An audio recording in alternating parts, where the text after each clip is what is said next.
여러분 안녕하세요.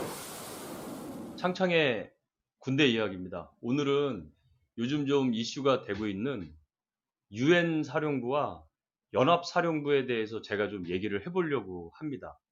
이 올해 19년도 동맹 훈련에서 미국이 처음으로 유엔사를 다시 언급을 했죠. 그 전까지는 미군은 한미 연합사령부에 대한 얘기만 했었거든요. 그런데 이제 올해 지휘소 훈련을 구성하면서 유엔 사령부에 대한 얘기를 꺼내기 시작을 했어요. 그러면은 유엔 사령부가 갑자기 왜 등장을 하게 됐는가? 그리고 유엔사가 상황을 주도적으로 하는 형태로 훈련을 한다고 하니까, 연습을 한다고 하니까 여기에 대해서 이제 다양한 주장들이 이제 생기게 된 거예요. 그러면은 이 부분에 대해서는 어떻게 봐야 되느냐? 제가 한번 설명을 좀 드리겠습니다. 먼저 우리나라는 여러 해 전부터 이 한미 연합사로부터 전시 작전 통제권을 지금 환수하려는 노력을 지금 하고 있죠. 이 연합사령부로부터 작전권을 환수하는 과정, 그리고 이제 이게 환수라기보다는 전환이 되겠습니다. 그동안에는 미군 지휘관이 지휘를 했는데 이것을 한국군 지휘관이 지휘를 하겠다고 해서 이제 미래사령부를 창설하겠다고 지금 논란이 되고 있죠. 이건 사실 오래전부터 있었던 일입니다. 거의 뭐 전두환 때부터 있었고요. 노태우 정부 때 일단 전시 작전권 중에서 평시 작전권을 전환해서 받아오기도 했었는데, 그러면 이게 한번 자초지종을 한번 설명을 해 드릴게요. 이게 어떻게 된 거냐 한번 제가 보면은요. 아시다시피 유엔 사령부는요, 북한이 남침을 했죠. 6.25 전쟁을 일으켰잖아요. 그래서 여기에 대해서 유엔이 대응을 결의를 한 겁니다. 그래서 유엔 군 사령부가 창설이 된 거예요. 그래서 유엔의 결의에 따라서 한반도에 남침하는 이 북한의 세력들을 저지하기 위해서 유엔 군 사령부가 생겨나게 된 거죠. 그래서 1950년 7월 8일에 맥어더 장군을 유엔군 사령관으로 임명을 하게 됩니다. 그러니까 유엔군 사령관이 된 맥아더가 결국은 인천 상륙 작전까지 감행을 하게 되고, 여러분 그 인천에 가보면 맥아더 동상이 있는 이유는 인천 상륙 작전을 하던 그 당시에 맥아더의 위치는요, 한미 연합사령관이 아니었던 거예요. 유엔군 사령관의 자격으로 인천 상륙 작전을 했던 거죠. 이게 바로 인천에 동상이 있는 이유이기도 합니다. 그래서 6.25 당시에 이 유엔군 사령부는요, 그 예하에 미군 사령부를 두게 되는데 그게 미8군 사령부예요. 그래서 오늘날 많은 분들이 이제 미8군이라고 얘기를 하는 게 바로 그거고, 아직도 있습니다. 그리고 그 당시에 상륙작전을 위해서 이 별도로 편성된 부대가 있는데 그게 바로 미10군단이었습니다. 그러니까 미8군단하고요. 미, 미8군 사령부, 그 다음에 미10군단은 상륙작전을 위해서 그 당시에 임시로 편성된 군대였어요. 군단 병력입니다. 그래서 그 미10군단을 두고 있었고요. 그 다음에 여타의 이 유엔에서 참전을 결의해서 16개국이 참전을 하지 않습니까? 바로 이 16개국의 각각의 군대를 하나로 모아서 지휘 통제를 했던 것이 유엔 사령부예요. 그러니까 여러분들 요거를 좀 많이 궁금해 하셨는데, 유엔 사령부는 뭐였느냐? 6.25 전쟁 때 실제로 대한민국에서 북한의 남침을 대응해서 실제로 작전을 했던 부대는 유엔군 사령부였습니다. 그러면 한미연합사령부라는 건 언제 생겼느냐? 요게 좀 재미난데요. 우선 그 휴전 협정이 일어났을 때에 대한 당시 상황을 볼게요. 당시 이 협정에 사인을 했던 사람들에 대해서 한번 살펴보겠습니다. 자, 여러분 요 휴전 협정 사인한 문서를 보시면은요, 남측은 대표가 유엔군 사령관이 클라크 대장이었습니다. 맥아더 장군 어디 갔냐고요? 중간에 송환이 돼서 갔죠. 여러분 잘 아시다시피. 그리고 이 클라크 미 육군 대장이 유엔군 사령관의 자격으로 사인을 하게 되고요. 북측은 인민군 최고사령관은 김일성이었습니다.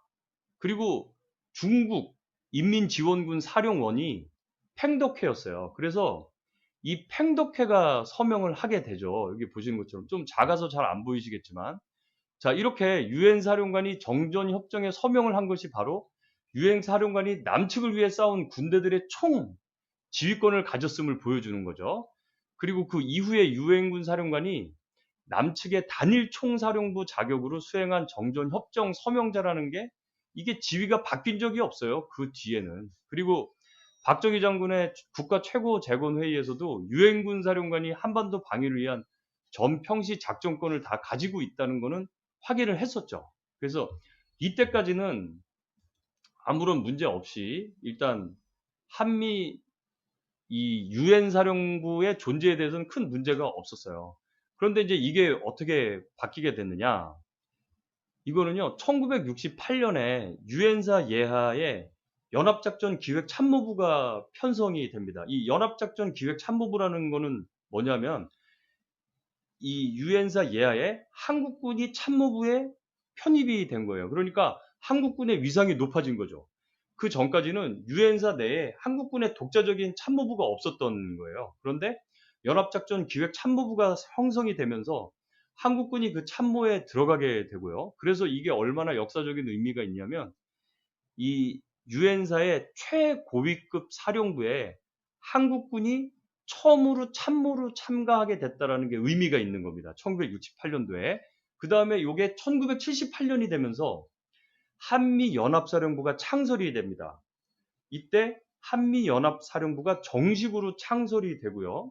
한국군의 최고위급 장성인 한국군 육군 대장이 한미연합사령부의 부사령관이 되면서 함께 이 사령부 참모로 들어가게 되면서 한국과 미국 이 양국이 함께 사령부를 운영하는 연합 방위 체계가 된 거죠.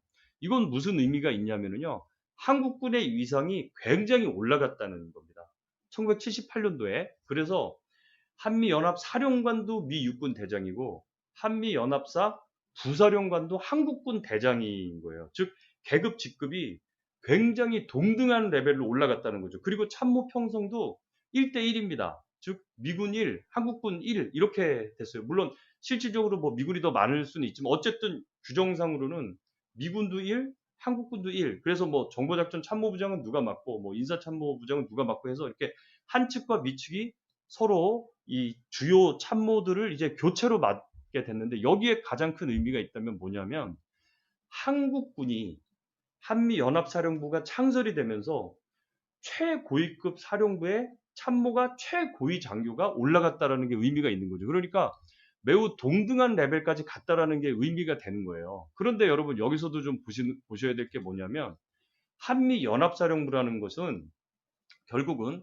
1968년도에 유엔사 예하에 있던 연합작전 기획참모부가 확대 사령부로 재편성이 된 거죠. 그러니까 결국은 뭡니까? 유엔군 사령부는 그대로 있는 상태에서 한미연합사령부가 생겨나게 된 거예요.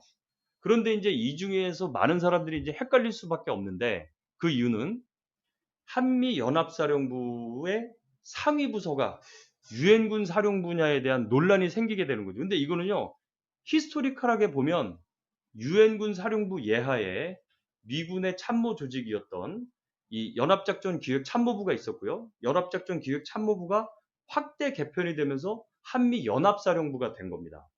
그런데 유엔군 사령부는 그대로 있는 거죠. 그러니까 개선상으로 보면 유엔군 사령부가 원래 있었기 때문에 히스토리컬하게 보면 유엔군 사령부는 계속해서 그 상위 기구에 있고요.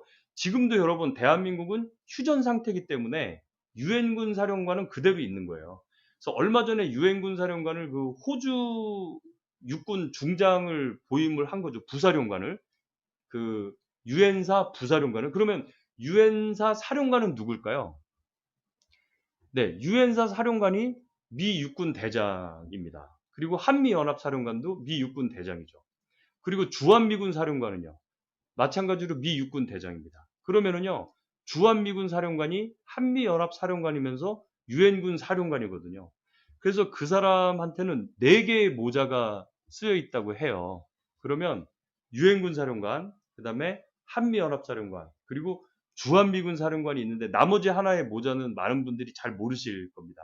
뭐냐면 주한미군 최선임 장교라는 역할도 있어요. 근데 이 부분은 많은 사람들이 잘 모르실 거예요. 뭐 저처럼 해당 분야에 연구하거나 좀 공부를 하거나 이 개념 체계도를 봤던 사람들이 알지만 어쨌든 여러분들 사령부로만 보면은요. 유엔 사령부, 그리고 한미 연합 사령부, 그리고 주한 미군 사령부, 이 모든 사령관이면서 주한미군 제일 선임 장교가 미 육군 사성 장군이라는 거죠.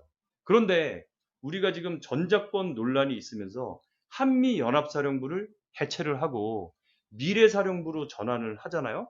그래서 미래사령부의 사령관은 한국군 사성장군이 미래사령관이 되는 거고 미 사성장군이 부사령관이 되는 체제로 지금 가겠다라는 거죠.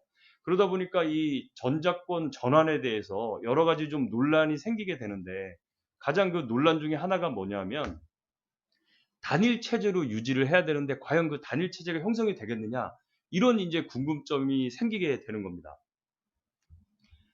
자, 그래서 전쟁을 하기 위해서는요, 일단 지휘 통일이 돼야 되겠죠. 그 원칙이 있는데 그 미군이 승리를 위한 조건에 뭐가 있냐면요.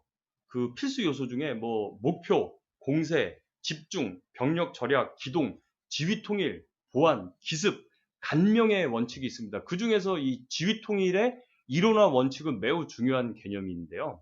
이 미군이 그 전 세계를 대상으로 전쟁을 하고 실질적으로 전쟁에서 얻은 경험으로 볼 때 이 지휘 통일의 원칙이 매우 중요하다는 것을 미군은 워낙에 잘 알고 있습니다. 그리고 2차 대전 때도 여러분들 연합군 할 때도 그 몽고메리 장군이 지휘 통일의 원칙을 굉장히 강조했었죠.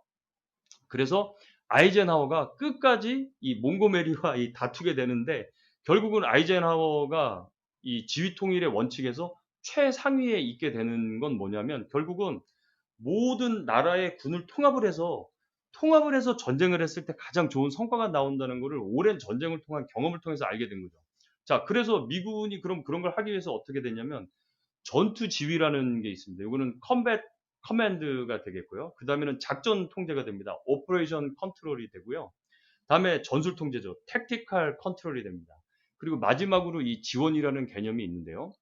요것이 그대로 한국군에게 오면서 한국군은 태생 자체가 일본군으로부터 많은 영향을 받다 보니까 미군의 이런 개념에다가 한국군의 개념, 그래서 예속, 배속, 그다음에 작전 통제, 전술 통제의 개념으로 가지고 있는 거예요. 그래서 요 작전 통제하고 전술 통제는 조금 애매하지만 요건 제가 나중에 설명을 드린다면은 결국은 지금 이 유엔 사령부라는 것은 현존하고 있는 겁니다. 왜?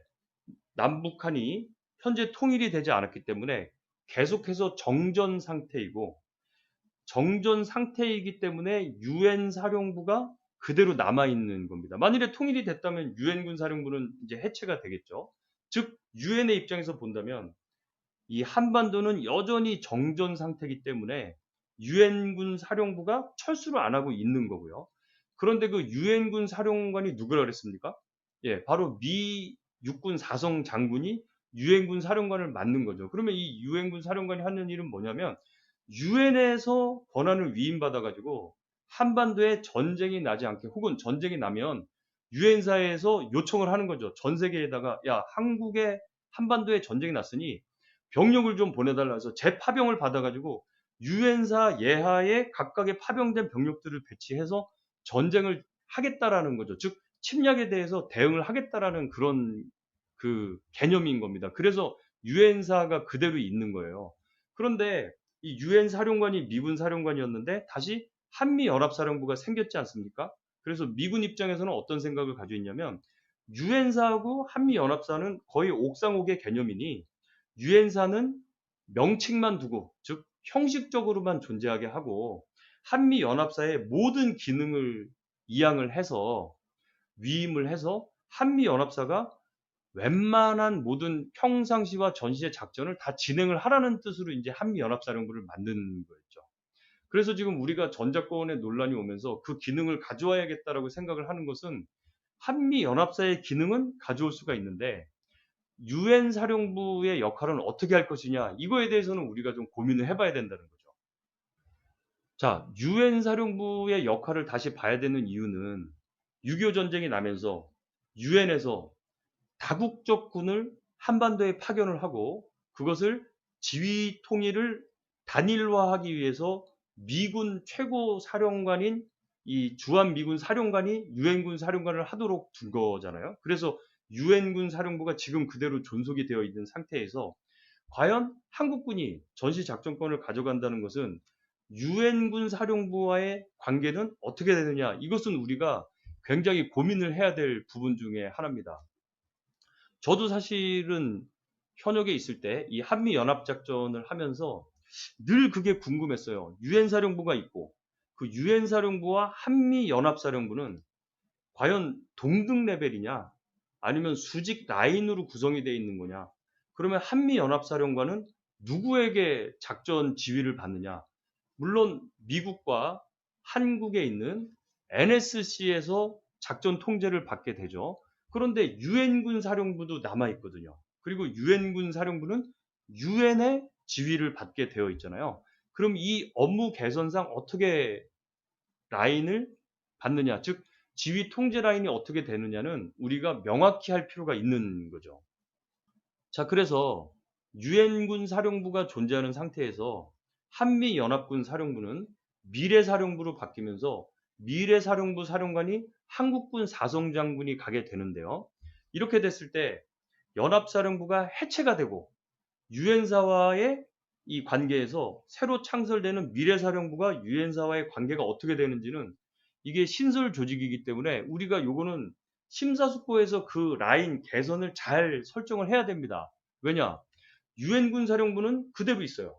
그리고 미래사령부가 창설이 됐죠. 특히 미군은요. 단일 전구에서는 즉 하나의 미군이 생각하는 작전 지역은 미군은 전 세계를 7개의 구역으로 나눴습니다. 그래서 그 7개의 전구에서 전쟁을 한다라는 계획을 했을 때 지금 한반도는 단일 작전 전구인데 이 단일 작전 전구에서는 단일 지휘 체계를 가져야 된다는 것이 미군의 원칙이에요. 그리고 이 퍼싱 원칙이라는 것도 있습니다. 즉 미국은 자군의 병력이 타국의 지휘를 받지 않는다라는 그 2차 대전 때 퍼싱 장군의 그 원칙을 그대로 고수하고 있어요. 그러나 미래사령부에서 아무튼 한국군 사성 장군이 지휘를 한다고 했을 때 그러면 유엔 사령부가 그대로 남아있는 상태에서 주한미군 사령부는 미래사령부의 예속 및 배속이 되느냐 아니면 유엔 사령부 밑에서 직속으로 작전을 받느냐 이런 것도 좀 우리가 고민을 해봐야 될 부분이라는 겁니다. 특히 미국으로서는요, 이 한국군의 작전 지휘 아래 들어간다는 게 사실상 현실적으로는 좀 쉽지 않습니다. 왜냐하면 엄청난 물자들이 한반도 전쟁이 난다고 하면 증원되도록 되어 있어요. 그러면 그 엄청나게 들어오는 물자들을 과연 한국군 장군이 지휘 통제를 할 수 있을 것이냐 이런 것들은 우리가 냉정하게 고민을 해봐야 된다는 거죠. 이 연합 훈련을 하는 이유는 연합 연습을 하는 이유는 바로 그런 것들을 지휘, 통제, 전술적인 통제, 관리를 할 수 있느냐 없느냐라는 것을 지휘소를 구성해서 연습을 해보겠다라는 겁니다. 그래서 많은 분들이 훈련과 연습을 헷갈리는데요. 훈련은 뭐냐 하면요. 훈련은 필드에 나가서 직접적으로 움직이는 게 훈련입니다. 그럼 연습은요. 지휘소를 구성해서 탑 브레인들, 장군들 모여가지고 머리로 전쟁을 하는 게 지휘소 연습이에요. 근데 많은 분들이 훈련이 더 큰 개념이고 연습이 작은 개념으로 아는데 연습이 더 큰 개념입니다. 연습 안에 훈련이 들어가 있는 거예요. 그래서 연습 중에 훈련을 하는 겁니다, 여러분. 근데 이제 군사 훈련 그러면 그게 되게 큰 것 같죠? 군사 훈련이 작은 거예요. 군사 연습 이게 더 큰 개념입니다. 이 엑셀사이즈 연습이 훨씬 더 큰 개념이에요. 여러분들 이제 그것도 전문가가 아니셔서 잘 모르셨을 텐데 그런 것들을 볼 때 우리가 올해 지휘소 연습을 했지 않습니까? 그러면 유엔군 사령부와 한미연합사령부가 해체되어서 미래사령부가 되었을 때 이 둘 간의 관계가 어떻게 되는지 여기에 대한 것들을 우리가 좀 고민을 해봐야 된다는 거죠. 미국은요. 어쨌든 한미연합사령부 즉 전작권은 전환을 해주겠다라는 건 약속을 했습니다. 그래서 우리는 미래사령부를 창설한다는 계획까지는 가지고 있죠. 그런데 이 미래사령부와 유엔군 사령부와의 관계를 어떻게 볼 것이냐 이 부분은 매우 중요한 숙제로 남아 있는 거죠. 그리고 우리가 미래사령부를 창설을 하고 증원되는 미군 전력을 받았을 때 과연 이것을 효과적으로 작전 지휘 통제를 할 수 있을 것이냐 여기에 대해서는요, 고민을 좀 많이 해봐야 됩니다. 자, 여러분의 생각은 어떠신가요? 제복이 존중받는 사회를 위하여